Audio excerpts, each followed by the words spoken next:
తెలంగాణ సన్నాయి కుల వాయిద్య కళాకారులకు దేవాదాయ శాఖలో అన్యాయం జరుగుతుందని ఆరోపిస్తూ సన్నాయి కళాకారుల సంఘం ఆందోళన వ్యక్తం చేసింది.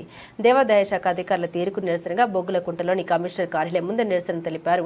రాష్ట్ర అధ్యక్షుడు కోమన్ల మహేందర్ మాట్లాడారు. తక్కువ వేతనాలతో సేవలు అందిస్తున్న తమను పక్కన పెట్టి ఇతర ప్రాంతాల కళాకారులను నియమిస్తున్నారని ఆరోపించారు. స్థానికత ఆధారంగా ఉద్యోగాలు భర్తీ చేసి తెలంగాణ కళాకారులకు న్యాయం చేయాలని వారు కోరారు.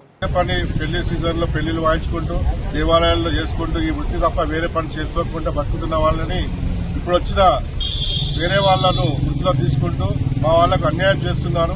ఇది మేము మా కులం సంఘం తరఫు నుంచి ఖండిస్తున్నాము. ఇలాంటి చెప్పకుండా, ఎలాంటి విశ్వవిద్యాలయాలు లేకుండా, ఇలాంటి చేయకుండా మమ్మల్ని సర్టిఫికేట్లు వృత్తి కళాకారులను మీరు డిప్లొమాలతో వేధిస్తూ మా కళాకారులను కించపరుస్తూ అవమానపరుస్తూ ఇలాంటి చేయడము మాకు చాలా బాధాకరము. ఈ వృత్తి లేకపోతే మా జీవనోపాధి జరగదు. ఏ రికార్డు దగ్గర దొక్కాలని పరిస్థితుల్లో మేము ఉన్నాం. పేద కళాకారులను చిన్న చూపు చూస్తూ ఇటు ప్రభుత్వాలు అటు వేరే వాళ్ళు వచ్చి మమ్మల్ని బాగా ఇబ్బంది పెడుతున్నారు.